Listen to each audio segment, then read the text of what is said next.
Ready, set, hut, hut.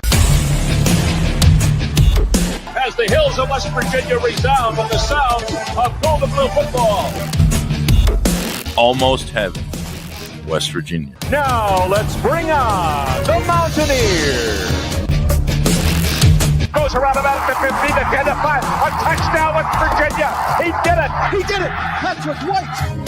Touchdown, Tay Von Austin.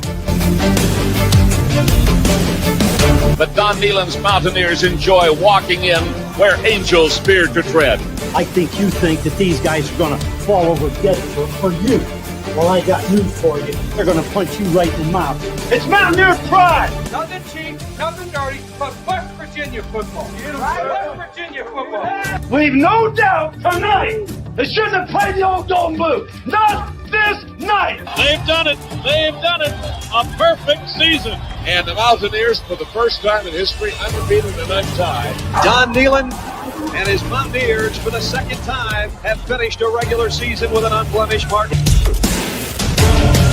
Ain't no stopping the Golden Blue.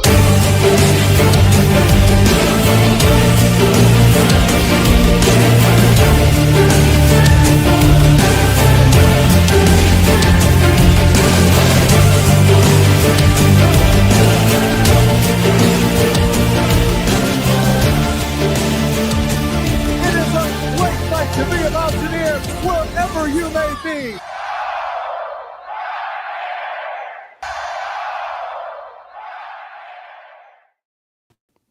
What's going on, Mountaineer Nation? Welcome into another live stream here on the Country Roads webcast channel, March 16th edition, and it's here. March Madness bracket season is upon us, Selection Sunday, and we are ready to see where the Mountaineers will end up in the NCAA tournament. That'll be coming up right at the top of the hour, around 6. I got the TV on CBS here, so I'll keep you guys up to date when that happens. But before we get there, we do have some WVU football updates we want to talk about. And I know you guys have probably wondered, man, he's been covering all the press conferences throughout the spring, didn't he? Did he miss Jeff Casteel's press conference? No, I did not. I have my notes from Coach Casteel's press conference. That's what we're going to go over today. I had to save some so we'd have some content for while the football players were on break and such. So saved Coach Casteel's press conference, but I do have the notes from it. His press conference back on March 12th gave us a nice update on the defense and the Bandit position, so we'll talk a little bit about that and some little football odds and ends that will lead us up until the bracket comes out at 6 p.m., but as it is released, we will discuss it here live and talk about West Virginia's draw in the NCAA tournament, which seems like they are pretty much locked in now, especially since Memphis was able to survive, hold off UAB. VCU beat George Mason earlier today, so West Virginia in good shape. We're expecting West Virginia to be in the big dance. We'll just see where they end up. Looks like it'll be a 10 seed or an 11 seed. I think in CBS's projection, they even have us playing in the first 4 on Tuesday, which is a possibility. So we'll see what the draw is, but whatever it is, we're just happy to see West Virginia back in the NCAA tournament. Can't wait to discuss that, and we'll get to that momentarily. But before we do have some football topics to discuss, I'll try and catch up on some of your all's comments here that are in here live in the chat as well throughout the stream. So be sure any questions, comments, any feedback you got on West Virginia's tournament draw, throw it there in the chat. I'll touch up on some of your all's comments as well. Appreciate everybody tuning in on all the platforms. If you're on Facebook or Twitch, do want to encourage you to come over to the YouTube side of things where you can get access to the pre-recorded videos and the podcast episodes and not just the live streams. If you are someone that's tuned in on YouTube, be sure that you hit that thumbs up button. You can help us out by doing that, whether you're watching live or on a playback. It helps us with that algorithm. Either way, if you didn't get a chance to chat live and you're watching this after the fact on a playback, throw your thoughts in the comments. We appreciate everyone that is in here live. Always appreciate you tuning in on any platform, the Country Roads Webcast, Facebook, Twitch, or YouTube. But like I said, be sure you subscribe to the YouTube channel so you can get that extra content, the pre-recorded videos, the podcast episodes, all that fun channel member bonus stuff that's there as an option as well. So with no further ado, let's lead it off talking a little bit about the football side while we await the bracket. And we had some good comments from Coach Jeff Casteel, who has returned to WVU. The band getting back together, so to speak, as he reunites with Rich Rodriguez here. This time he'll be coaching the Bandits at West Virginia under Rich Rod, and of course getting to coach with his son as well. Jake Casteel, who was at Jack State with Rich Rod, has come to West Virginia and joined the staff here as well. And that leads us into kind of the first note that I had from Coach Casteel's press conference, talking a bit about why he unretired. he said that, Rich Rod reached out to Jake Casteel, that being his son first, to follow him from Jack State, as I just mentioned. And then when Rich Rod called Jeff Casteel, he knew he'd begin to work with his son. So that was really kind of one of the selling points for him. And he said it feels like over the past, 3 months since they've been on the staff together, it's kind of maybe the most time they've ever got to spend together is the time they spent together over these past 3 months. So definitely that was a big selling point for him. I was asked about unretiring, if, getting back to it was kind of like riding a bike, and he said, confirmed that it was, that he got right back into it. And especially, he said, considering that, last time he was at WVU, the last time he was an on-field assistant, was that 2 or 3 years ago on Neil's staff, he was essentially coaching the position that's pretty much the Bandit position in this scheme. So, the last time he was coaching at WVU, he was coaching a similar position as well, although that was under the Neil Brown regime. Now kind of reunited with someone he knows a lot more, Rich Rodriguez, who they have a long history together going way back to their NAIA days, which we'll talk a little bit about that here momentarily. Talked a little bit more about his son Jake Casteel, who he really speaks highly of, and seems like he's someone that's kind of similar to Zach Alley in the fact that he's gotten a lot of experience despite being a really young age in the profession. Jake Casteel only 29 years old, so younger than me, younger than most of you all watching this probably, but he said he thinks that Jake at 29 years old is already a better coach than he was at that point, which is really high praise because we know how good of a coach Jeff Casteel has been throughout his career. So certainly thinks highly of his son, and seems like his son's on a good track in the coaching profession as well.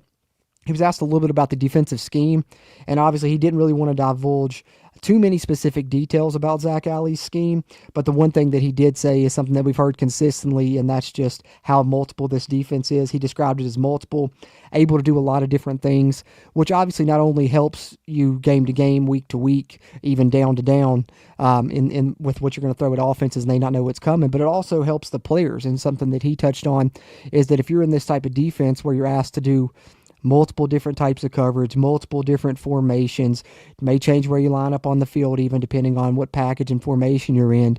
And these players that are able to be very versatile in that way is only going to help them with their future endeavors, whether they want to go pro, play in the NFL.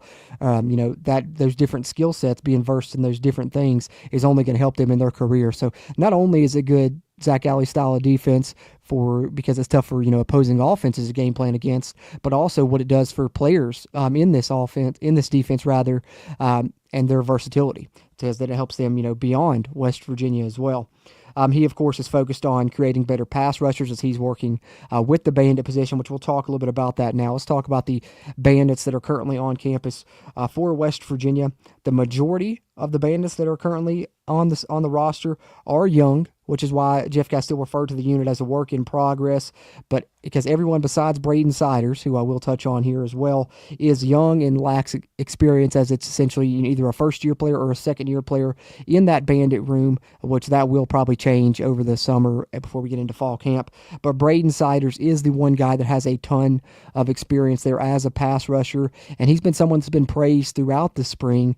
We saw back when he was signed, the picture that came out with him and Rich Rod, and I always said Rich Rod was smiling like the butcher's dog in that picture, which really showed how much they wanted to get Braden Siders and how important he was to this defense. And we've heard Zach Alley talk about those edge rushers and that edge contain being very important in his scheme. So I think Braden Siders will play a big role in this defense. So it's good to hear that he's being praised. Jeff Casteel mentioned he's doing a good job. Thinks he continues to stand out. Praised his work ethic as well as his great leadership capabilities as well. So really, highly thought of is Braden Siders at the Bandit position this spring. The other player that he mentioned by name was Curtis Jones Jr., who will be a redshirt freshman, I believe, or he may be a sophomore. He did play some on special teams. I'd have to check our roster tracker here on the CRW to be sure. But either way, we're talking about a guy that's going to be getting kind of, his second year of experience one way or the other. But he's transitioning to the Bandit position after previously being an inside linebacker, and he received some praise also. When he was asked what type of player he is looking for, sorry if you hear my dog barking in the background. Wife's been gone doing a photo shoot there. She's a photographer, so she might have just pulled back up at the house, so he might bark for a couple minutes. If the mic's picking that up, I do apologize. But when he was asked what type of player he was looking for his Bandits, he quickly referenced Bruce Irvin, who obviously is kind of the prototypical guy you would like to have, but those type of players obviously don't grow on trees, so it's very unlikely that we'll find another Bruce Irvin, but obviously if you could, that's the ideal fit for what you're looking for at this Bandit position. But, Bruce Irvin types are rare, so the main aspects that he's looking for is someone with good burst, good athleticism, and someone that can, really press the pocket there as a pass rusher, which is obviously what they need at that Bandit position. And then the last thing I have of note here from his press conference really speaks again to Rich Rod, and we've heard this from multiple different assistant coaches. We've seen it with our own eyes over the years as well.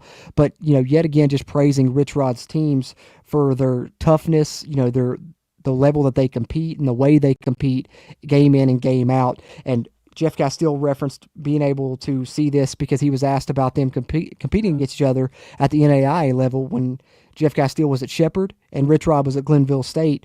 He said, even back then, Rich Rod's teams were competitive, tough, aggressive, and hard-nosed. So, there's that hard edge mentality that's been around even since, before they had the term hard edge. Rich Rod's teams have always had those aspects, so that's what we're going to see yet again this year for WVU, which I'm extremely, extremely excited about. And I thought that Jeff Casteel really had some nice things to say there in his press conference, some good takeaways. Sounds like Braden Sider's really shining on the defense and specifically there at the Bandit position. I think that Bandit position will be very important this year, as we've talked about Zach Alley's defense being really highly predicated on having good edge contain, which, means solid on the corners and then solid with your edge rushers as well. Your D end, which will likely be Jamori Robinson and some others, of course, pitching in. And then your Bandit, which Braden Siders, I think, will be your day one starter. But you got some other guys coming in that can help at that position as well. Keenan Eck, coming from the junior college, that'll be here over the summer, being one of those. And who knows if West Virginia will add some more there also. So there's one thing I had on the football side. The other thing was we've been trying to share the great job the media team has done sharing the videos of different assistant coaches, kind of talking a bit about West Virginia, what they want from their position groups, all of that good stuff. And we got one here from Ryan Garrett, the receivers coach that we talked about on our last stream. Let's share this video here from the WVU media team. And then it's almost bracket time, guys. I'm Ryan Garrett, and I coach the wide receivers. An opportunity to be with Coach Rodriguez and ultimately compete for a national championship up here. I know the history of West Virginia and what it means to be a Mountaineer, and I'm fired up to be a part of that. Our wide receivers are going to be an explosive group that attack. We're going to play with a hard edge all the time, and we're going to do our job, whether that's finishing plays downfield or getting a block so one of our teammates can score. Everybody knows that we play fast here at West Virginia, and it's going to be the wide receiver's job to set that pace on offense. So great stuff there, and kind of goes hand in hand with what we talked about on our previous stream when we talked about Ryan Garrett talking about the receivers having to be in the best condition of anyone in the nation because of the tempo that this offense runs. And, of course, they're having to run downfield a lot, whether it's on the routes or whether they're trying to run defenders off on run plays or, of course, stock blocking as well. All of those things very important in this offense, so the wide receivers definitely have to set the tempo, as he mentioned there, and love the job the WVU media team's done releasing those videos with the individual coaches talking there on kind of the cold rush setting, which is pretty cool. So that's what I had on the football side. We're about 5 minutes and some change away from the bracket being released, guys, so we'll find West Virginia's seed and opponent here momentarily, but I'll catch up on some of y'all's comments before we do that. But let me share the latest bracketology. This is Joe Lenardi's final bracketology that he's releasing, of course, before the bracket. He just released it at 4 o'clock, so just a little bit over an hour and a half ago. Top overall seed still has it as Auburn. First team out, Boise State. Last team in, Xavier. And West Virginia, today's results went the way that we needed, so he still has West Virginia as the last 4 buys. CBS's bracketology has us as one of the last 4 in. That's why Jerry Palm at CBS has us playing in the first 4 games. But you see, still looks like we're solidly in the tournament. I believe Lenardi has us as a 10 seed in his recent bracketology. So the Mountaineers appear by all accounts to be firmly in the field, and we'll see where they end up here just a couple of minutes away now, and we will discuss that as it is unveiled. Let me catch up on some comments in the meantime and in between time. Eric Flowers says, let's go Mountaineers. Appreciate you as always, Eric, tuning in and chiming in.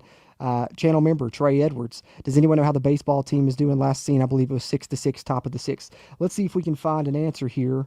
Hey, right on cue, actually. I pulled it up here. WV Rivals here sharing this on social media, so I will share this really quickly.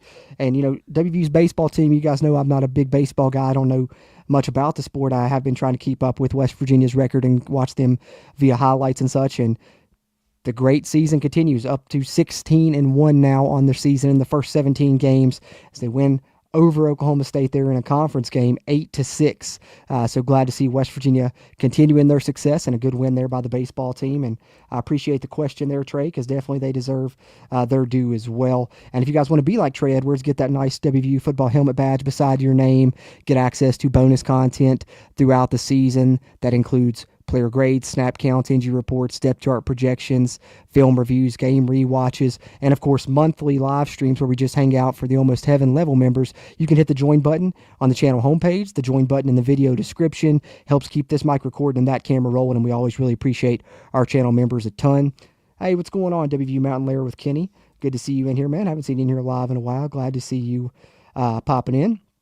Pokemon Kid Entertainment says, what about WVU Rifle Team? Champions again. Let's go Mountaineers. Hey, that's right. The WVU Rifle Team brought home yet another national championship, and actually West Virginia brought in 2 national championships yesterday as Kaylin McCabe won one of the track events. She's had a great career there running for West Virginia, and I think it was within 60 minutes West Virginia won the national rifle championship, and then of course wins the track there with Kaylin McCabe. So 2 natties for WVU in track and field and rifle yesterday, which is good to see. Okay, let's see here. Yeah, I see some people in here claiming their age. Yes, Zach Alley and Jake Casteel, definitely younger than most of us in this chat, it sounds like, for sure. Hey, I see my dad popping up in chat. What's going on, Dad? Bruce. Hey, that's right. We'd love to find us another one of those at the Bandit spot. And seems like we got some really capable guys there, according to Jeff Casteel. So glad to hear that news for sure. Let's see. I see you guys talking about where you worked and being broken down a bit. I get that for sure. But appreciate everyone, you know, the hard work that they did and stuff for sure. Let's see. The release is on CBS. I think it's on Paramount Plus as well. I've got to pull it up here on CBS on the TV. As soon as they pull the bracket out, I'll share it on screen here, though, too, as well. I mean, obviously, I can't share the show on screen, but I'll share the bracket once it comes out for sure. All right, let's see here. Waiting to see here. About 3 minutes away from the Selection Sunday show here, revealing the bracket. So we're just patiently waiting now, guys. I guess in the meantime and in between time, I can go ahead and share this nice video from West Virginia practice as well, because it's about a minute long, and that should take us right to where we're seeing things be unveiled with the bracket, guys. So let's do this.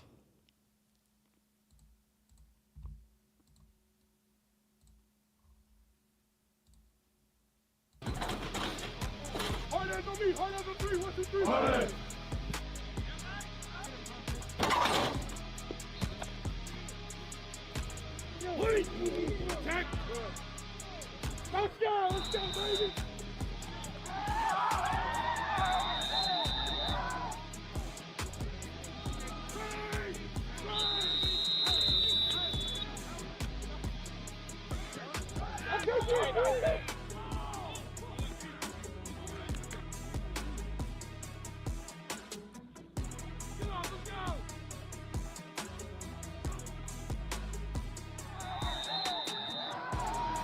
Everybody wants to gravitate to average.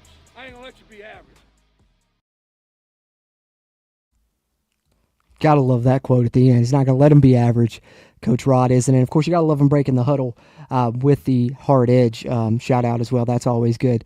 A lot of players made plays last week in the little scrimmage that they had there to end things. You saw Derek Carter making an interception there. Justin Harrington made some good plays.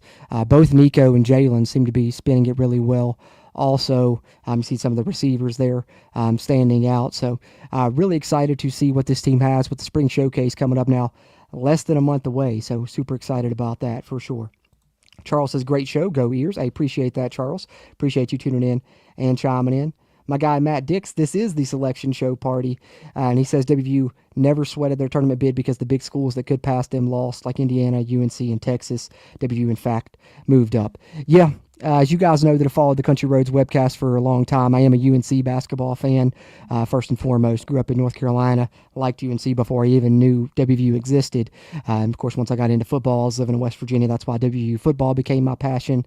But of course, as that happened, then I became a WVU basketball fan as well. So definitely it looks like UNC is going to be left out. The main reason being we were like 1-12 in quad 1 games, I believe. So without those quad 1 wins, UNC certainly not getting in. Needed that win over Duke. Daggone lane violation cost us on that one. But yeah, it looks like Indiana, UNC, Texas all being left out. Lenardi has Xavier as the last team in, and Boise State just missing out. West Virginia didn't have to sweat it, as Matt Dick said there, because the way things turned out in the end. There weren't too many bid stealers this year, which really worked out in West Virginia's favor. And I like the seed that we're going to end up with. You guys know how much I can't stand that 8 or 9 seed. And so glad to see that we're going to end up with most likely a 10 or an 11 seed. Hoping we avoid the first 4, but just happy to be back in the big dance regardless, for sure. All right, guys. See some people talking parlays in the chat. I had a good day, actually, on parlays. Not yesterday, but the day prior.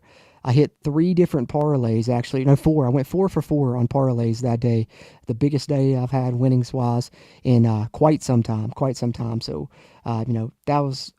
For that, after that point, it's like, hey, let's call it quit for about a week. We'll bet on some of the NCAA tournament matchups maybe once we get that started this week, which I'm really excited about. Also, that reminds me, as the selection committee selection show is coming on the screen here, so we should be able to tell you guys some stuff here in just a moment. But I am going to be hosting another bracket challenge here for the Country Roads webcast. I'll give you guys the information here towards the latter portion of the stream. But what we're going to do is whoever wins, I will give 2 months of membership here to the channel free of charge, which obviously I can't necessarily just give you the membership. I can give you an Almost Heaven membership is $5 a month. It's $4.99 plus tax. So what I'm going to do is I'm going to gift you about $13 because that should cover the taxes on both months. So whoever wins the bracket challenge will get 2 months of free membership here to the Country Roads webcast. I'll give you guys the information on how to get into that bracket challenge free of charge. And if you win, you get 2 months membership here to the CRW at no cost to you whatsoever. And of course, if myself, Steven, or Brad were to win the bracket challenge, whoever was in second or third place or whatever, however that fell, would be the one that would be gifted the 2 months of membership. So that's what we're going to do here with this year's bracket challenge. The last couple years, I think we've sent out some merch. This year, we're going to give out memberships at no cost for a couple of months. So that's the plan here for the bracket challenge group, which will be on the ESPN Tournament Challenge app. So be sure you got that downloaded, and I'll give you guys the information on that momentarily. Eric says he's 13-3 the last 2 days. Hey, that's what I'm talking about, Eric. You got a nice little run going. Yeah, I hate to, Brian Gumble, man. Yeah, the fact that he's not a part of this. I shared a post on Facebook earlier. I was talking a bit about that. Just isn't the same without him. I think I saw a nice little tribute to him to open up this selection show. But yeah, I mean, it's just not the same without Brian Gumble. That voice always rang out true on these selection shows. And here comes the bracket, guys. Or Greg Gumble. That's right, Greg Gumble, yeah. But nonetheless, here's what we have thus far. Auburn, as expected, the number 1 overall seed. They're showing the South region here. They'll play Alabama State or St. Francis. So bracket is being unveiled, guys. We're getting to it here, and we'll know where the Mountaineers fall and who their opponent will be in just a moment.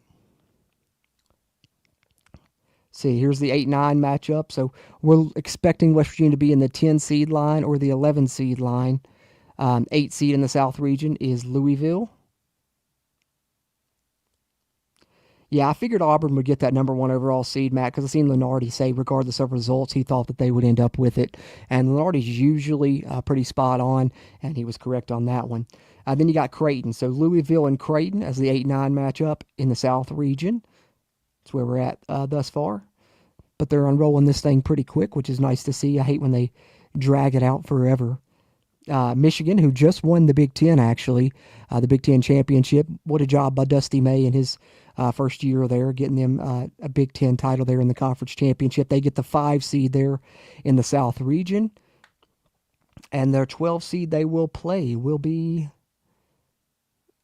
well, whenever they unveil it, I guess we'll know. It will be UC San Diego as the 12 seed there that they will play. So that's a nice little 5-12 matchup. That's always one to keep an eye on. I always like to pick at least one 12 seed over a 5 seed in my bracket. Sometimes you got to go with a couple if you're feeling confident enough, but that seems to me always to be the one matchup that always delivers at least one upset. You always at least get 112 over a 5 in most years. 4 seed in that South region is Texas A&M, and they will play the 13 seed, which we'll know here in just a second. Yeah, Louisville-Creighton matchup will be a good one. I agree. And the 13 seed is Yale. So Texas A&M and Yale is the 4-13 matchup there in the South region as well. Hey, Drum Wolf, good to see you in here, man. Let's go Mountaineers indeed. Yeah, I think that Louisville-Creighton matchup will be a good one as well. Those 8-9 games are always tough to call. So bottom portion of the bracket here. Here's a 6-11 matchup, guys. The 6th seed in the South region is Ole Miss. The 11th seed is San Diego State and UNC. Oh, my goodness. UNC snuck in, guys. They're playing in the first 4. Wow. Wow. That puts a smile on my face. Okay. All right, Tar Heels. Y'all got in. Now go win a first 4 game. That's what I'm talking about. They snuck in. I did not see that coming. Every bracketology I've seen had UNC out. That's just got to be brand bias getting UNC in on that one, which I'm not complaining personally. I know some others might, but I'm happy. UNC sneaks in there. They'll play in the first 4 against San Diego State. Awesome to see. Awesome to see. I got to text my fellow UNC fans. That's crazy. 3 seed in the South region, Iowa State. 14 seed, Lipscomb. And Marquette is the 7 seed in the South region. They'll face 10 seed New Mexico. So there's an 11 and a 10 gone by. So West Virginia will not be in the South region. We know that for sure. We'll have to wait until we see what's going on in the next region.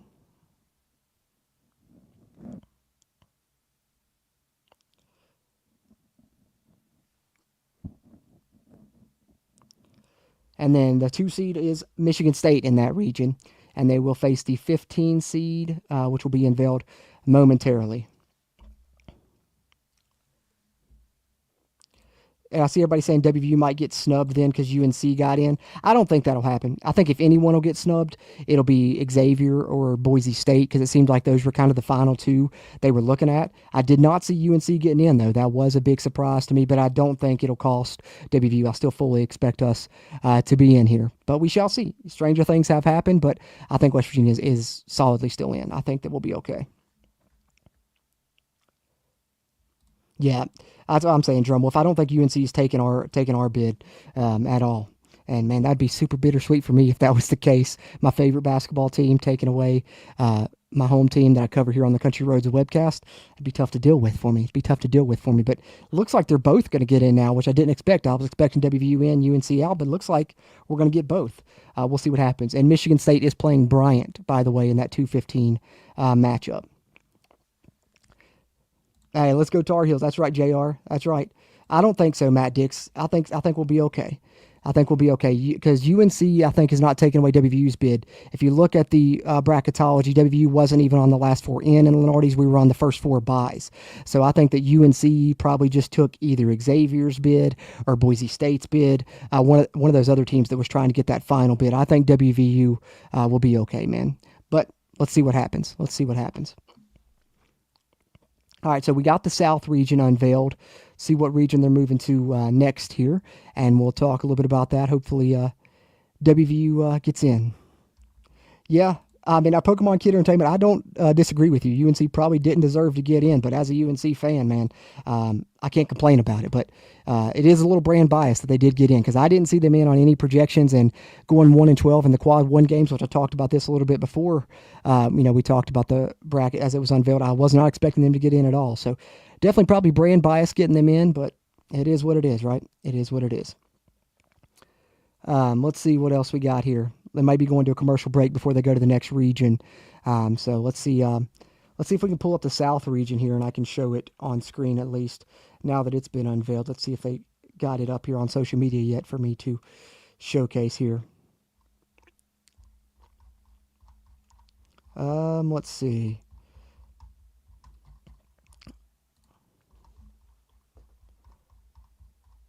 Not seeing the full region revealed, but I am just seeing the individual tweets of the teams. I guess CBS may have it, if anyone.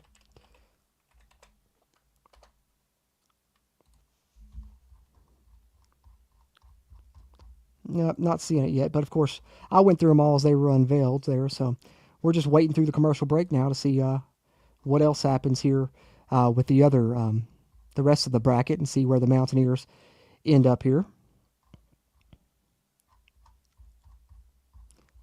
I think that, of course, it seems like on social media, the UNC thing is got a lot of people worried.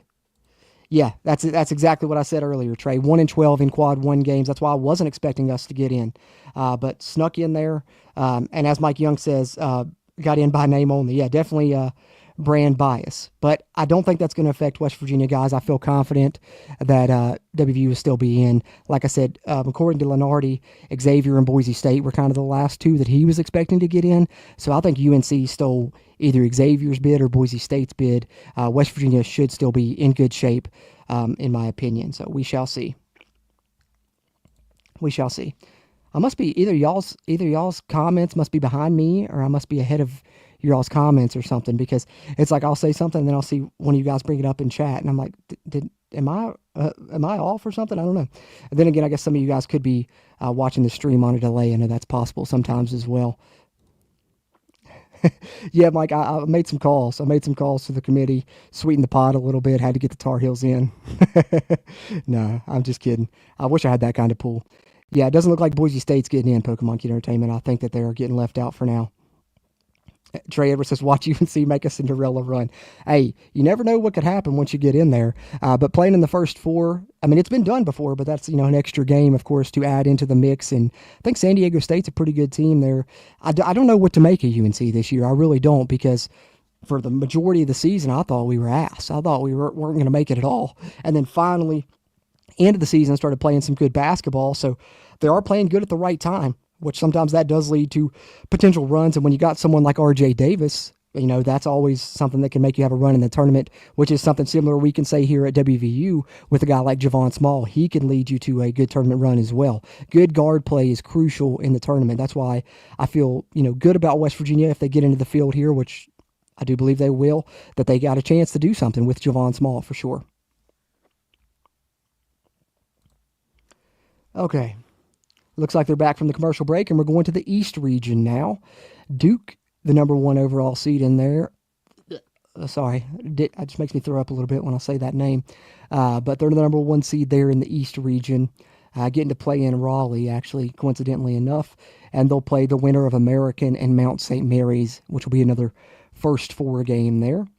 So the 116 matchup is revealed there in the East region. Mississippi State is the 8th seed there in that region. So we're looking at the 8-9 matchup now in the East region.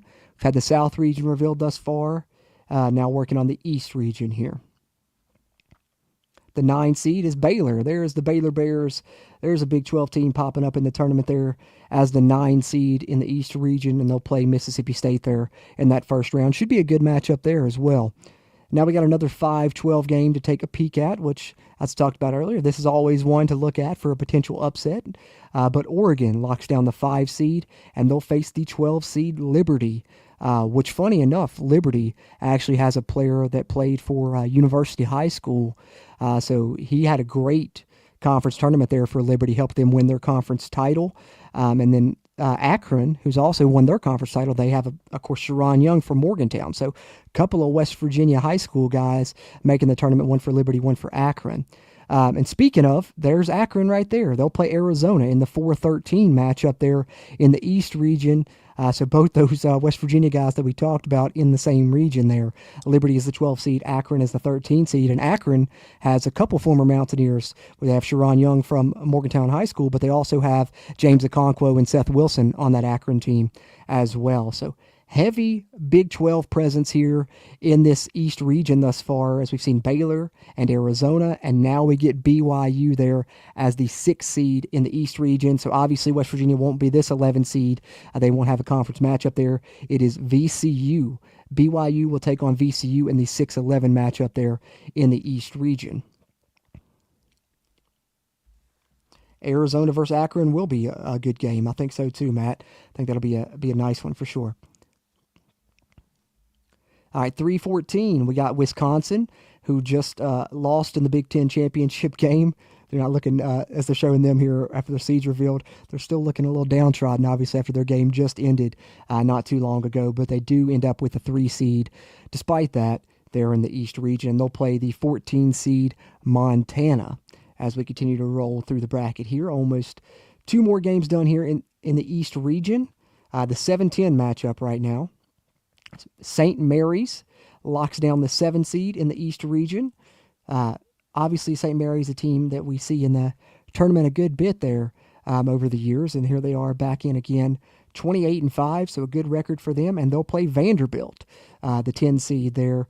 Vanderbilt getting in from the SEC, is the SEC expected to get a record number of teams in this tournament, and of course, West Virginia with a tangential connection there to Vanderbilt, as of course Mark Byington is the coach there, who was rumored for the WVU job alongside Darren DeVries. It was those two kind of neck and neck was always the rumors, but Byington ends up at Vanderbilt, gets his team into the big dance as well.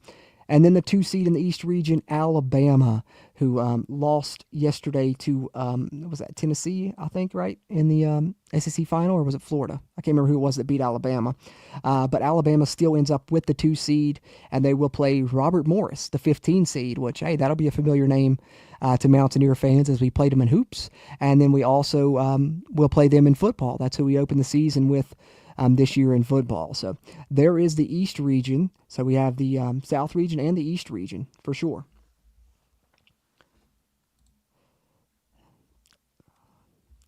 Okay, so we got 2 regions revealed, 2 regions to go.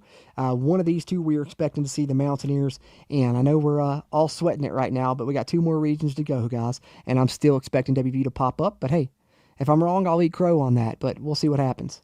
We'll see what happens.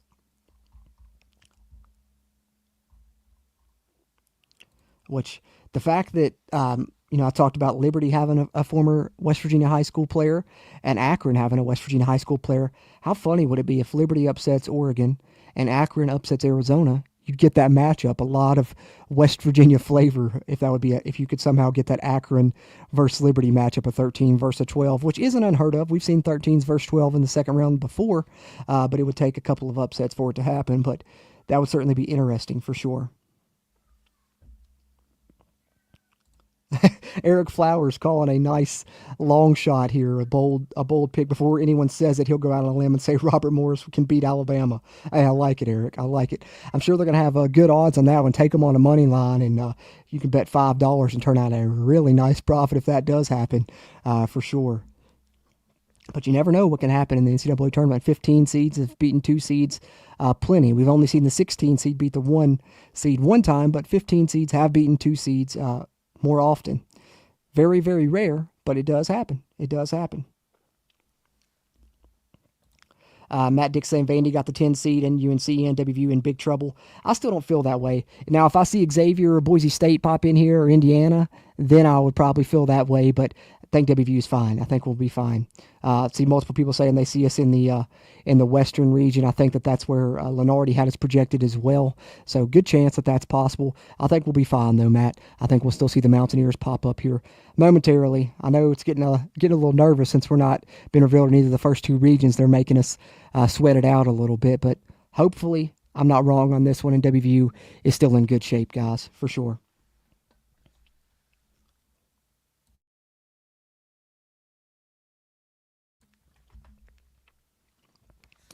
If that does happen, while we're on a commercial break, I want to ask you guys, what do you think if West Virginia is, by some slim chance that, like I said, I still don't think is going to happen, but if they were to be left out, do you guys think West Virginia would take a bid to the NIT?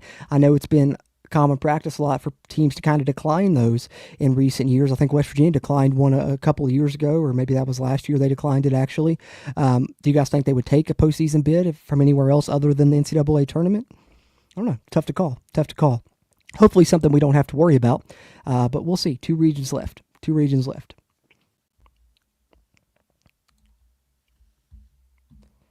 Yeah, I mean, I can agree with that, Trey, and you guys know how I feel about UNC. But like I said, being 1-12 in Quad 1 and West Virginia having what do you have, 6 Quad 1 wins, right? Yeah, that would definitely be an outrage. People would maybe riot in the streets. So I think we're good, though. I don't think that'll happen. But if so, yeah, even as a UNC fan, I would have to disagree with that. I would have to disagree with them being in over WVU for sure.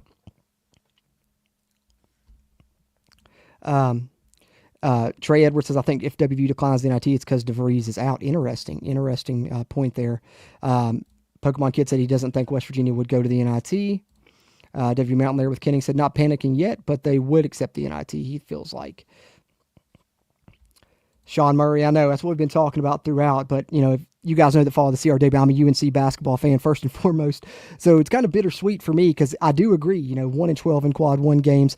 I was not expecting us to get in. I didn't see us in any of the projections. So it was a huge shock to me to see us pop up there on the bracket when we did in the first 4 game. But definitely, I agree. Not a lot of people saw that one coming, and it's definitely a brand bias thing. They're in on name only for sure. You can't argue that. And, even as a UNC fan, I can't argue that at all. But hey, they're in, so I hope they make a run.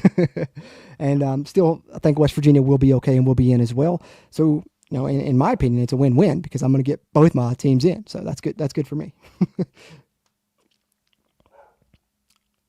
Oh, for sure.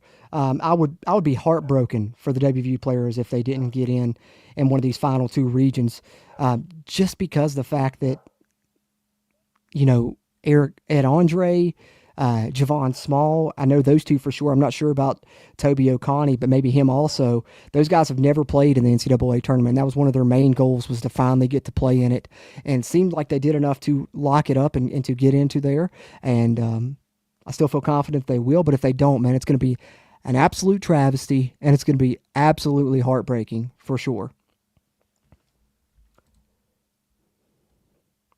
Yeah, that one I don't understand either. How did Baylor got a higher seed than us and we're sweating it out, Matt?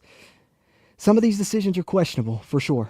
But they're back from commercial break, guys. So here we go. We're into the next region, where Houston is the number 1 seed here in this region. Which I wish they'd tell me which region it was. The Midwest. So we're in the Midwest region here. Houston as the 1 seed. There where they will play the 16 seed, which will be SIU Edwardsville is who Houston will play there in the tournament there, a 1-16 matchup.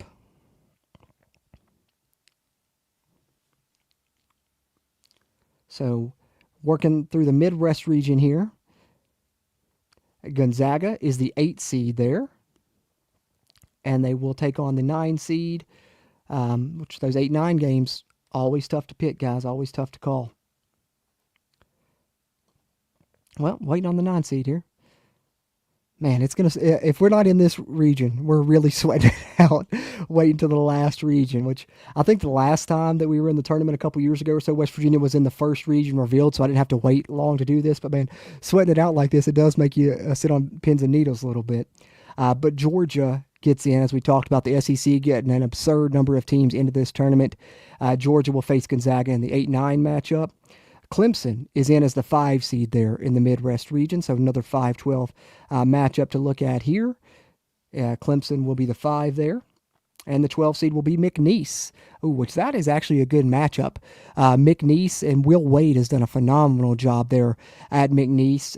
Probably well on his way to getting, another, high job in the near future, formerly the coach at LSU before the scandal there and such. But McNeese will play Clemson in the 5-12 game.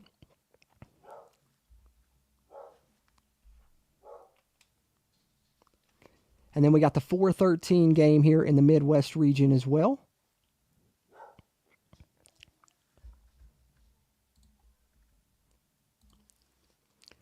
Purdue as the 4 seed, and the 13 seed is High Point there. So there's the top half of the Midwest region.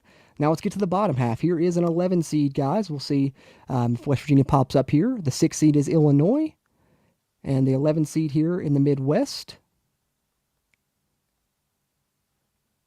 Patiently waiting. Texas and Xavier. Okay, Texas and Xavier are both in. Now I'm worried. Now I'm actually worried.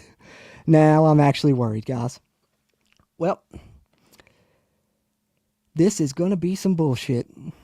This is going to be some bullshit, guys. We better hope that we show up as a 10 seed here in a couple games, or if we're not in that last region, there is going to be a huge uproar from Mountaineer Nation, and rightfully so, because Texas is in, Xavier is in, UNC is in, and all of those guys were projected behind WVU in all of the bracketologies. So, I don't know, but I'm officially sweating it out, guys. I'm officially sweating it out. Oh, Sean, I'm ecstatic, man, to have Rich Rod back.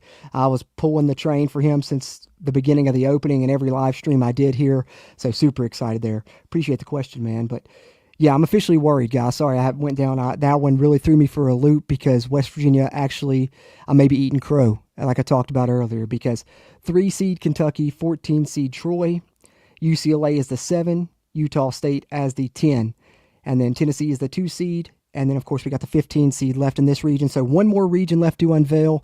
And if West Virginia isn't in, well, then we got absolutely hosed. Absolutely hosed, guys. But we got one more region to break down before we make that determination. But, oh, my goodness. I'm officially a little perturbed. And like you guys were saying earlier, being worried, I am very worried now myself. Tennessee and Wofford rounds out the Midwest region. So one more region left, and I'm a little bit worried if West Virginia is going to pop up or not, because Xavier, Texas, UNC, all in.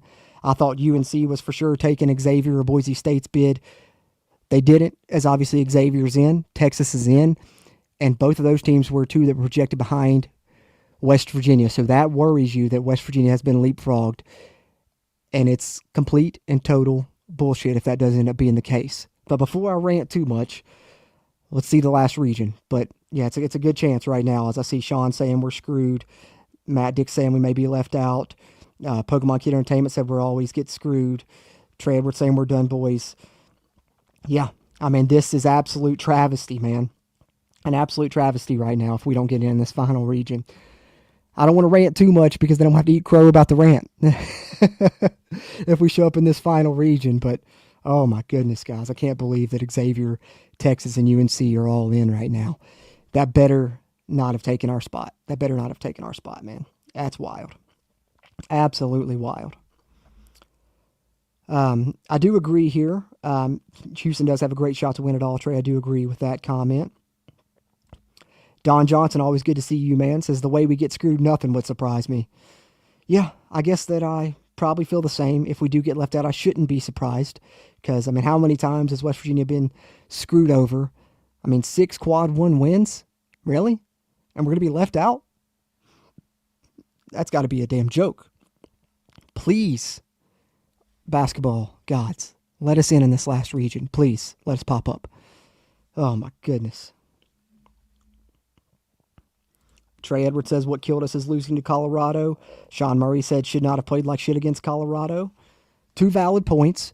But, man, even with that loss to Colorado, you know, you would think West Virginia was in good shape with their quad 1 record, especially compared to some of the quad 1 records of the teams that are getting in, or that are seemingly getting in, which I think I have. I took a picture earlier. Let me see if I can pull this up and I'll tell you guys what I'm talking about here, because West Virginia has, I think we have 6 quad 1 wins, right? Am I right about that, guys? It's at least 5. I believe it's 6.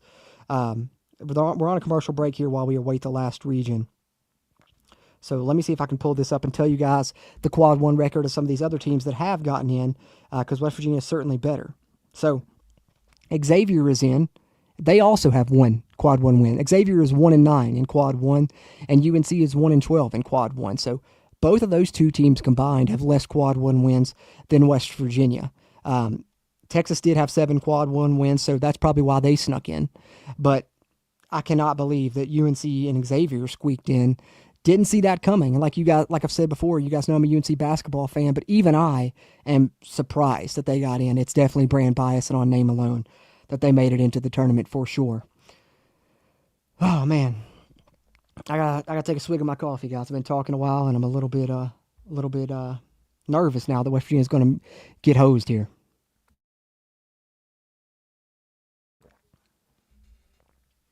My guy Blue Chip, Mr. Blue Chip, hey, that we are going to see Dom Collins on the field this year, and I can't wait for him. Man, I've been singing his praises all off season. I think the guy's special, and I can't wait to see him on the field, man. Hey, y'all check out Blue Chip Sports if you're fans of golf. I seen the new Dragon Slayer podcast this morning, Mr. Blue Chip, and I threw a comment on there because, man, I like following y'all stuff with the golf tournament, and y'all got to get a one-on-one hoops tournament going on so I can get in there, man. I'll come out of retirement for that thing.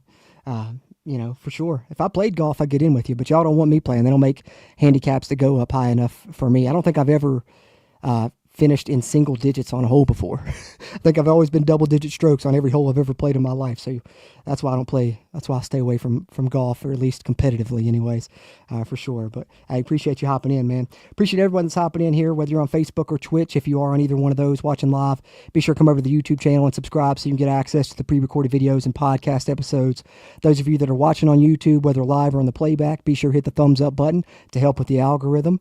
And if you're not in the chat and can throw thoughts in there, you can throw them in the comments on the video after the fact, and I always appreciate those interactions as well. Yeah, it's definitely not the schedule, JR. We had one of the tougher schedules in the nation. Definitely could be how we finished down the stretch, but still, with 6 quad 1 wins, it seemed we were safe. I mean, every bracketology had us in, so let's have our fingers crossed here for this final region, guys, but we shall see. Not feeling the best about it, but here we go. West region, which is where we were kind of expecting us to land, so let's see if it ends up holding true. Florida is the number 1 seed in the West region. The 16 seed is Norfolk State. That will be the 116 matchup there in the West. The 8 seed is UConn. Man, I cannot stand Dan Hurley. I know that's a complete sidebar, but that guy's like grade A level douchebag. Oklahoma is the 9 seed there. Another SEC team making it in. As we talked about, a bunch of SEC teams getting in this tournament. So you're 8-9 there, UConn and Oklahoma in the West region. 5-12 matchup. Memphis is the 5 seed there, as they secured their conference tournament win today. Can you guys tell I'm nervous? I'm pretty damn nervous. 12 seed Colorado State. So Memphis and Colorado State is the last 5-12 matchup in the bracket here in the West region.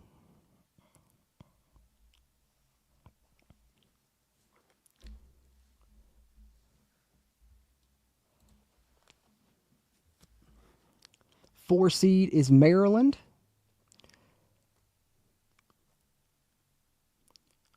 And then we'll see the 13 seed. Then we're getting down to the bottom half of the bracket, which is where we'll see West Virginia if we see us. Grand Canyon is the 13 seed. And if not, I'm probably going to rant even more. And you guys in the chat will probably rant a little bit, as you should. But that's crazy, man. All right, 6-11. Let's see if we're here. Missouri as the 6th seed. The 11 seed could be us. If it's not us, the only hope we have left is the 10 seed, probably. 11 seed in the West region. Come on. Show me the money. Drake is the 11 seed in the West region. So our last hope is to be the 10 seed here in this 7-10 game. That's our last hope. We're down to our final hope here. We need a buzzer beater, so to speak, to get into this NCAA tournament, which I'm flabbergasted right now, guys. You heard my confidence at the beginning of the stream. I thought WVU was safe. Tweeted out earlier that I thought WVU was safe. None of the bid stealers, stole bids that we thought would take it away from West Virginia. And here we are, down to the wire. Texas Tech is the 3 seed. The 14 seed they'll face is UNCW, which shout out Craig Ponder there, UNCW. Okay, here we are, guys. Moment of truth, 7-10 matchup. Will we get in, or are we screwed? Yep, we're screwed because Kansas is the 7 seed. They're not going to put us up against them. West Virginia got screwed, guys. West Virginia got hosed. You got to be shitting me. You've got to be absolutely shitting me. This is an all-time screw job. I was planning on wrapping this up not long after the bracket reveal, but I feel like we need some minutes to decompress now because I cannot believe this. I'm literally at a loss for words. Literally at a loss for words. Wow. Xavier and UNC both get in with one quad 1 win. What's the point of keeping up with this quad 1, quad 2, quad 3, quad 4 shit if when you have 6 quad 1 wins, you don't get in, and 2 teams that have 1 quad 1 win get into the tournament? What in the hell is that? What's the point of that? What's the point of that if it doesn't make a shit, if it doesn't make a difference? And, if you get, you got to have good wins, they say. You got to have good wins. West Virginia had as many good wins as, almost anyone else on the bubble. Probably more than most teams on the bubble. And we get hosed? Wow. I mean, I don't know whether to cry or laugh right now. I want to do a little bit of both, and I kind of want to throw something too. Punch something. I don't know. If it wasn't on stream, I'd probably be doing all those things right now. Unbelievable. All-time screw job by the committee.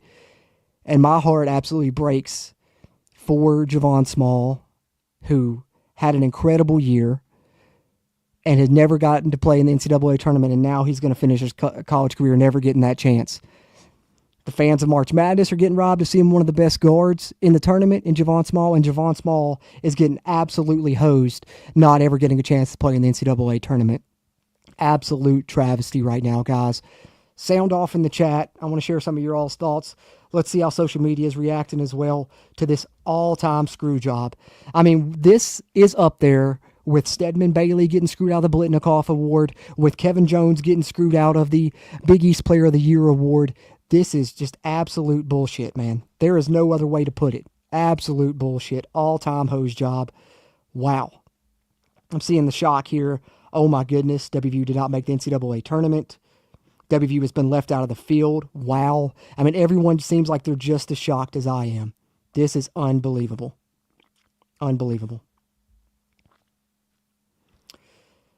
So, Lenardi's bracketology, as much as I usually like to stand by it, he was way wrong this year. Way wrong. Because he had Xavier out.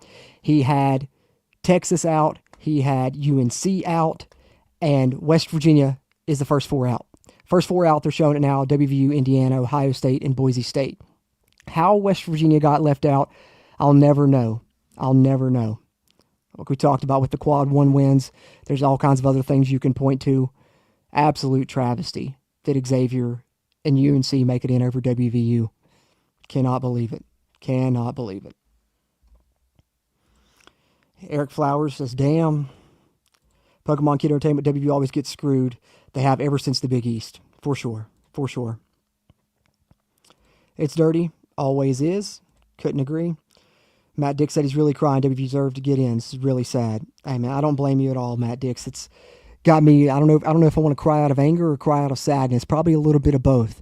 Because, man, Javon Small deserved better than this. Mountaineer Nation deserved better than this. The NCAA committee, just an absolute screw job. I cannot believe this. Yep. My thoughts exactly, Trey. 2 teams with 1 Q1 win.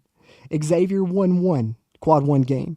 UNC won 1 quad 1 game. WVU won 6. That is insane, man. That is absolutely insane. Yeah, Small will never get to play in the NCAA tournament, which is such a heartbreaker, man. What a year he had. And I know the guys are kicking themselves right now, probably thinking that the game against Colorado cost them in the Big 12 tournament. And ultimately, I guess you can say it did, but it shouldn't have. And it's bullshit that it did. It's literally a thing of what have you done for me lately and brand bias. That's all that it is that kept WVU out of this tournament. And you can't tell me otherwise, and you can't tell any other Mountaineer fan otherwise either. An absolute all-time screw job. And this is something we have to worry about now as well. Does this hurt us even worse with the Darren DeVries rumors linking him to Indiana and linking him to Iowa? Because if we're playing in the tournament, that prolongs the period where teams can reach out and get in contact with him and, go after him. Now, if we're not playing in a postseason tournament, that makes me worry about that more too. So you got to be kidding me, man. Got to be kidding me.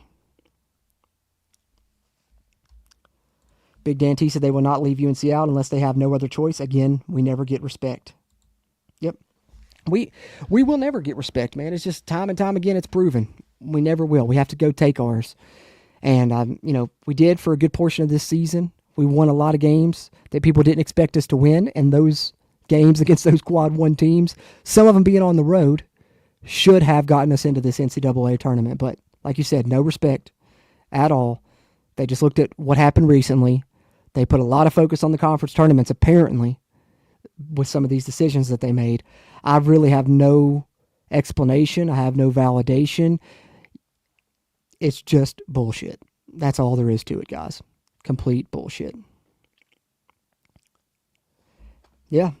Trey Edwards says the only reason UNC in is because they made it to the semis in the ACC tournament, which shouldn't be that much of a factor. That it really shouldn't, because that's what I'm talking about it being recency bias, about what have you done for me lately, the committee looking at that too much, because UNC, yeah, they played good basketball at the end of the season. Yeah, they made a nice run in the conference tournament and took Duke to the wire, but they have one Quad 1 win, man. I think if they beat Duke, they should have been in, but this is coming from someone that's a UNC basketball fan. They should not have been in the tourney. They shouldn't have been in. Straight up, man. I cannot believe it, man, and it hurts me. It hurts me that WVU didn't get in, guys. I know you guys are hurt too, man. I know you guys are hurt too. Oh, God, don't even remind me of that, Trey. I don't even want to hear about that. The Pitt slander that we're going to have to hear from after we've given them hell for not making the tournament. Just going to have to keep, we're just going to have to ignore it and keep it moving, because what can we say? We got screwed by the committee. We had a resume that was very much deserving of being in the NCAA tournament. Absolute hose job. Lost to Colorado did, I guess, hurt us a little bit in the end, James Lane. You're right there. But it shouldn't have. It absolutely shouldn't have been as much of a factor as it looks like it was. This is absolutely crazy.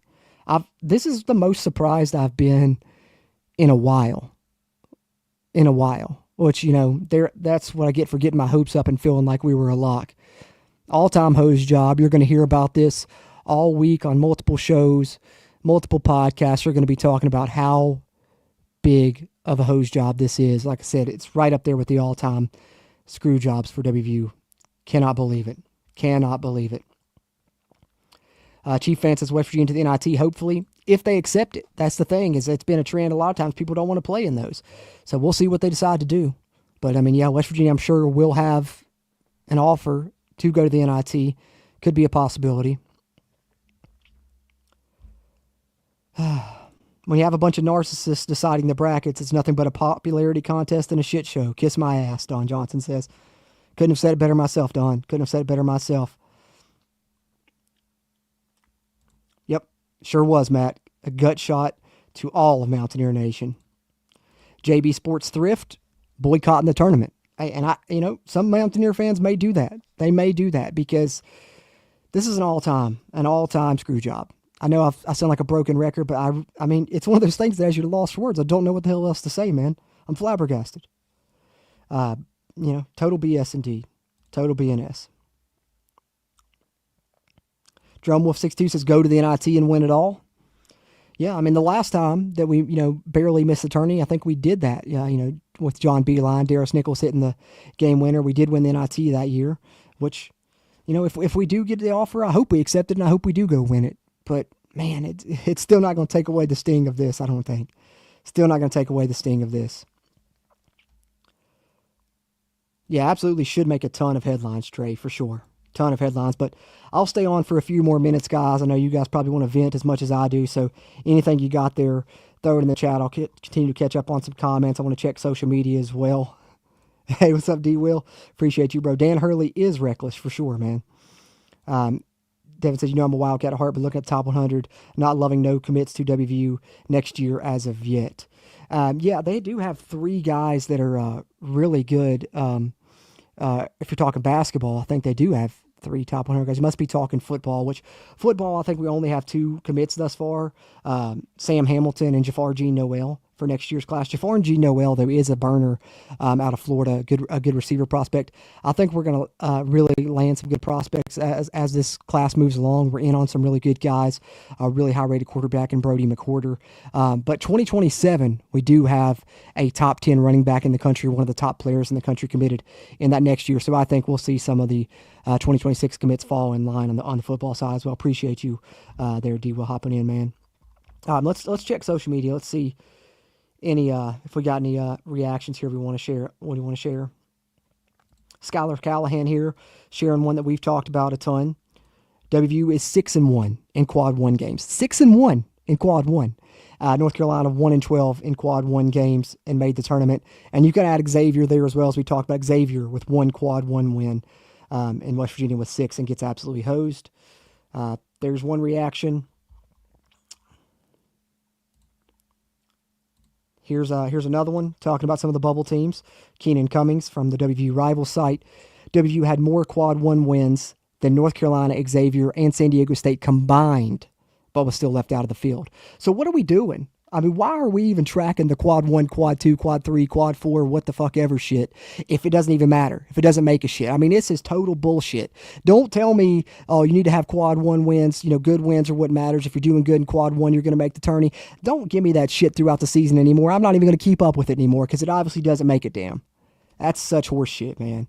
Like, why is that even a factor? Why is that something y'all are even saying that you're factoring into these decisions? Because you're clearly not. You clearly are going by recency bias, by brand bias. My God. My God. Pokemon Kid Entertainment dropping a little inside info here, possibly. His best friend lives in Morgantown, friends with Frazier, said they're not going to the NIT. And, maybe that's a way to make a statement as well about how you feel about getting hosed about this is, now, we're not accepting your NIT invite because we should be in the big damn tourney. We shouldn't be in the NIT. We should be in the big dance. So, maybe that's one way of their protest, one way of them speaking out is by declining it. We'll see. I wouldn't blame them if so, man. Yeah, I know. I feel the same way, Truth. No way, man. No way. It's crazy. It's crazy. M. Daniel said, nobody cares about the NIT anymore unless you're a mid-major team that's used to being a losing program. Yeah, nobody really, I would not be surprised at all if we don't go play in the NIT. It's not what we wanted, and that's not where we deserve to be. Matt Dick said, WVU did everything they were supposed to with a bunch of bums to make the tourney, to get shunned by teams that haven't done anything. And I think, that should be taken into account as well, what West Virginia did with the roster that they had, man. 6 quad 1 wins, 6-1 in quad 1 games. Okay, and here's another one from WV Rivals. West Virginia did it with losing Tucker DeVries, with never having Jaden Stone. That's 35 points per game they were missing after the 8th game of the season. Never had the 20 points per game from Jaden Stone, and was missing 15 points per game after game 8. WVU Rivals. WVU's on the outside looking in at the NCAA tournament. The Mountaineers finished 19-13, 51st in the net, 6-10 in quad 1 games, 4-3 in quad 2 games, no quad 3 or quad 4 losses. I know UNC had at least one quad 3 loss. West Virginia 6 quad 1 wins, much more than North Carolina, much more than Xavier, and much more than San Diego State, all of which are teams that made the tournament. Unbelievable. Unbelievable.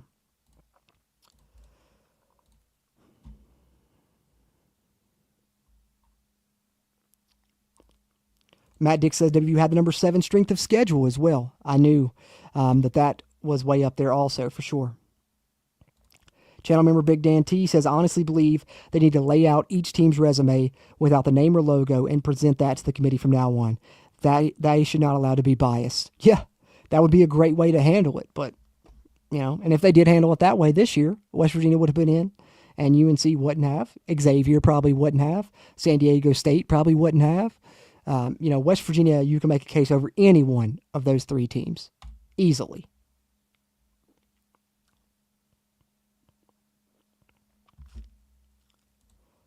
Eric Flowers said, I wonder if anyone from Iowa is on the selection committee. I needed that laugh, Eric. Definitely seems like a conspiracy here against WVU, for sure. Could be some type of conspiracy. Buck Robinette says, wow, speechless. That was my initial reaction as well. Could not believe it. Could not believe it. How does Texas get in? Mark Aldridge asks. Your guess is as good as mine, man. I definitely didn't see Texas getting in. 15 losses. 15 losses. And I think this just shows that they really took a lot of the conference tournaments into their factors.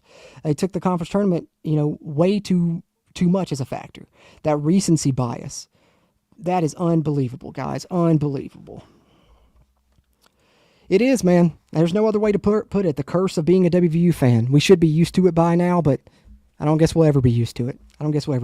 Guys. Unbelievable. Absolutely unbelievable. I'm going to have to change the title of the video now to West Virginia Gets Screwed or something, because unbelievable. So, what a travesty. My buddy Coos sharing similar sentiments here, as I think we all are. Screw the NCAA. Couldn't have said it better myself there, Coos. For sure. Unbelievable.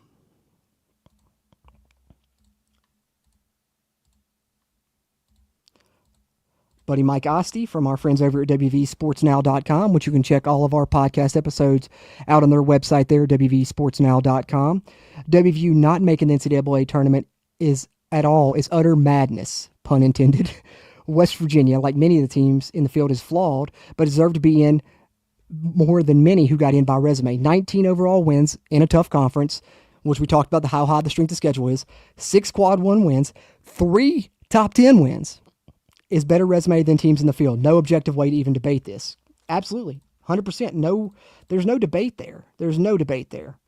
My guy, Big Dan T, coming in and dropping the bag. Appreciate you always, Big Dan T, with the $19.99 super chat. Hell WV, eat shit Pitt. Hey, we always got that going for us. At least Pitt's not in either.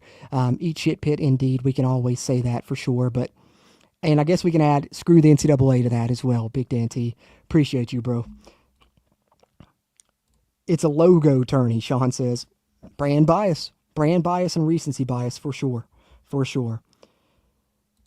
Oh, man.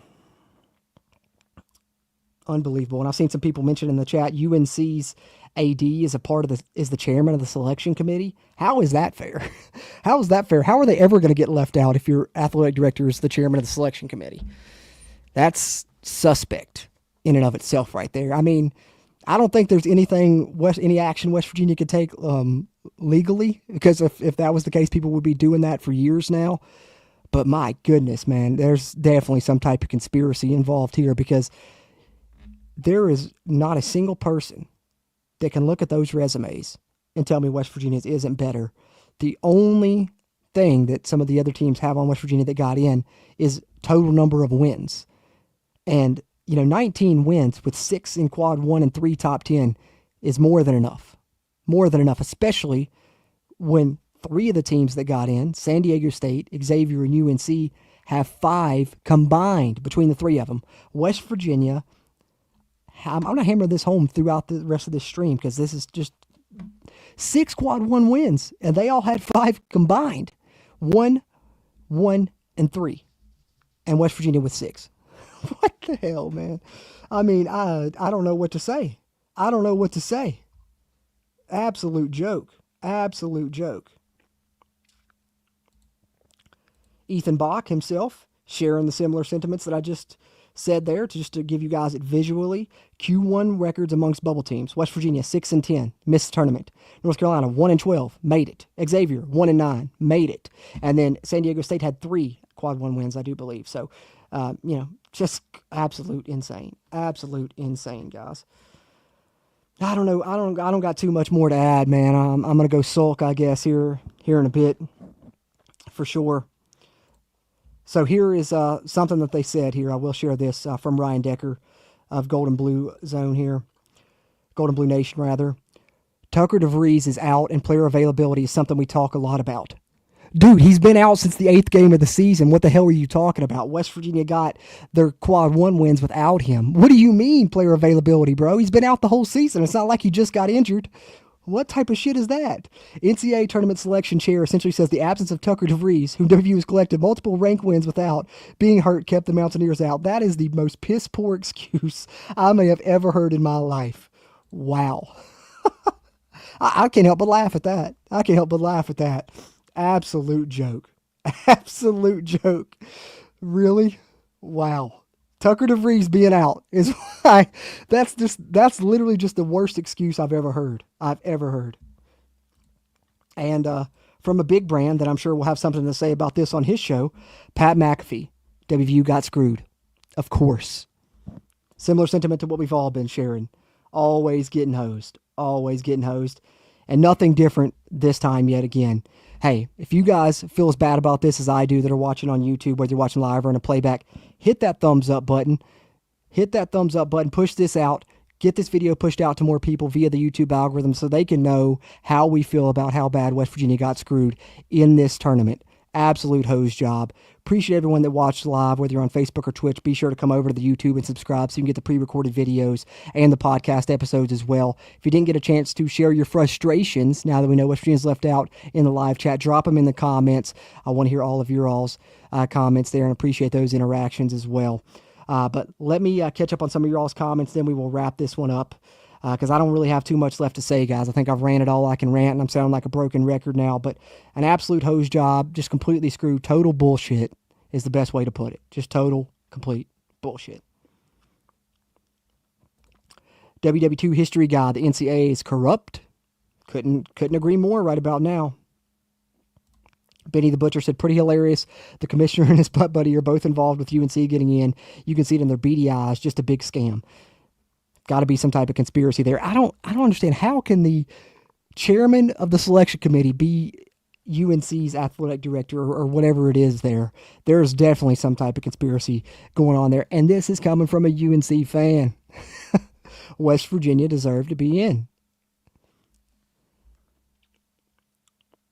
Mike Young said someone got paid under the table. For sure. For sure. Seems like it. Screw the NCAA is right, Mike. Channel member Trey Edwards says, withdraw from the conference, join a shitty one, and win that bitch, and then we get auto bid. I mean, it might be a better path for us right now because we're playing in one of the tough conferences. Go beat some of the best teams in that conference to the point we have 6 quad 1 wins and still get hosed. So I don't know. I don't know what else we can do. I don't know what else they expect us to do, guys. That's so crazy. Delta, I know that's the next concern now. Is now we really need to focus on keeping DeVries so that he can right this wrong and really, go scorched earth on the NCAA next season and West Virginia have a hell of a year because now we cannot lose DeVries as well. You know, it hurts enough for us as fans not getting in the tournament. It hurts so bad for Javon Small, who now will never get a chance to play in the NCAA tournament, which is one of the worst parts about this. But losing DeVries would be just the absolute worst gut check of all time on top of this already. So it hurts, man. It hurts. Big Dan T, appreciate you, man. As always, you are the man, Big Dan T, channel member here, and he drops the $9.99 super chat to say, let's win it all next year, and congrats to the rifle team. Yeah, mention that again, as we talked about at the beginning of the stream. Congrats to the rifle team winning a national championship. Congrats to Kaylee McCabe on winning a national championship. Congrats to the WVU baseball team on a win today to move to 16-1 overall. And congrats to the WVU basketball team on a great season that should have put them in the NCAA tournament as well. The WVU women will be in. Their bracket comes out in about an hour. Hopefully they have a nice draw, but absolute screw job by the NCAA. That's all we can say for sure. For sure. But that's all I got, guys. I appreciate everyone that came in here and chatted live, voiced their frustrations with me after we got absolutely hosed here throughout this stream. And I did have to eat crow from the beginning of the stream when I thought we were solidly in, even after I seen UNC was in. So shout out to Matt Dick, some of you other guys that called it at that time that we were going to get screwed. You guys were right. I was wrong. Hate that I'm eating crow. But really, the NCAA made a huge mistake. Any way you look at it, any way you shake it, West Virginia deserved to be in this tournament wholeheartedly. Appreciate you too, Trey Edwards, with the $4.99 super chat. You guys are at least trying to make things better and help. Hopefully it's helping you guys as much as it's helping me, because I know we all need something right now to pick us up after this absolute screw job that we just had to endure. And I hope the rest of your day goes better and something will pick you up from West Virginia getting screwed. I'm sure this won't be the last time that we talk about this. Stephen, Brad, and I are all trying to get together throughout this week and at some point and record a podcast episode. And I'm sure we'll address this screw job in that episode as well. And I'm sure you'll hear multiple people talk about it in the near future. But I appreciate everyone that watched live. Hit the like button before you head out if you're on YouTube. If you're on Facebook or Twitch, be sure to come over to the YouTube and subscribe to the channel. If you didn't get a chance to sound off in the live chat, sound off in the comments. I know people will have a lot to say about this absolute travesty, as they should. Mountaineer Nation deserves better. Javon Small deserves better. West Virginia as a state deserves better.